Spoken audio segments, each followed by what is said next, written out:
The U.S. Army has selected Sweden's Saab to deliver its Giraffe 1X short-range 3D radar under a contract valued at roughly $46 million, a move aimed at accelerating air defense and counter-drone coverage across Allied formations. Deliveries are slated to begin in 2026, and the systems are designated for security cooperation partners rather than U.S. units, signaling Washington's intent to push capable sensors into the field quickly where partner militaries face a daily mix of small unmanned aircraft, rockets, and mortars. At the center of the award is a radar built for speed, portability, and flexible mounting. Giraffe 1X operates in the X-band with an active electronically scanned array and updates a full 360 degrees each second, sustaining surveillance while running sense-and-warn functions against rockets, artillery, and mortars.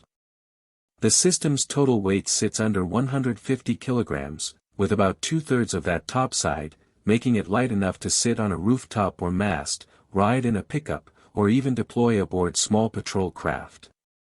Saab advertises reliable detection of very small drones at around 4 km and broader air target search past 75 km on land configurations, a range envelope that aligns with very short-range air defense queuing and rapid pop-up perimeter protection. The purchase fits squarely within U.S. mechanisms for building partner capacity. When the Army says the radars are for security cooperation partners, it typically points to funding channels that equip foreign forces with interoperable kit on compressed timelines. U.S. procurement law allows such buys from trusted allied sources when they deliver best value or speed. Domestic content rules create preferences but do not force every component to be U.S.-made, and defense regulations explicitly recognize qualifying countries, including Sweden, as acceptable origins for military procurement.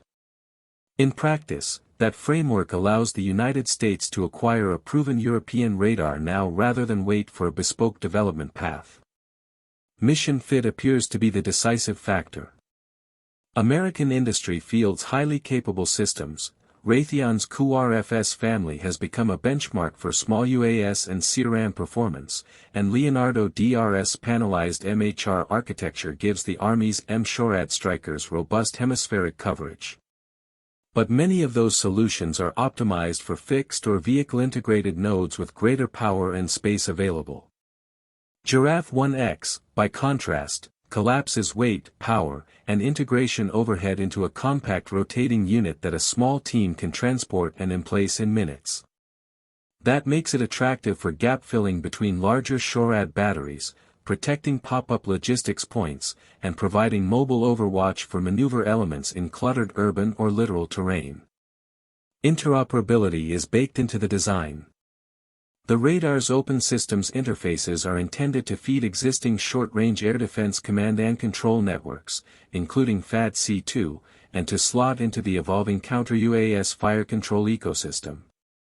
The 1-second refresh rate and dedicated drone tracker mode, which helps distinguish birds from multi-rotors, translate into quicker classification and cleaner track quality for effectors such as jammers, guns, and very short-range missiles. For partner forces that must integrate new sensors without overhauling their C2 backbone, that plug-and-play posture reduces technical risk and training time. Industrial considerations also weigh in. Saab has a U.S. radar integration and sustainment footprint in Syracuse, New York, long associated with Giraffe variants used by the U.S. Navy, and has boosted production capacity for the 1X line in the United Kingdom to meet NATO demand. That split model, Swedish technology with Anglo-American manufacturing and support, creates opportunities for U.S. suppliers to participate in integration, test equipment, spares, and lifecycle support, even as finished units flow to partner inventories. It further ties the program to transatlantic supply chains that can scale if follow-on orders materialize. Credibility and familiarity help. Sweden has procured the navalized Giraffe 1X for its own fleet, and the broader Giraffe family already serves within U.S. programs, giving the radar a track record inside American program offices. For allies confronting persistent drone harassment and the threat of indirect fire, a system that is light, quick to set up, and interoperable with existing command networks is an immediately usable answer rather than a promise for future budgets. As Sweden deepens its role in NATO, the selection reinforces the country's position as a trusted supplier of high-end sensors to the alliance. The bottom line is urgency paired with practicality. By channeling a compact, 1-second update radar to partner forces, Washington is closing near-term gaps in counter-UAS and short-range air defense without imposing a heavy logistics burden. The legal pathway for allied sourcing is well established, the industrial footprint spans both sides of the Atlantic, and the operational payoff arrives where it matters, at the unit level, where commanders need reliable tracks and rapid queuing today, not years from now.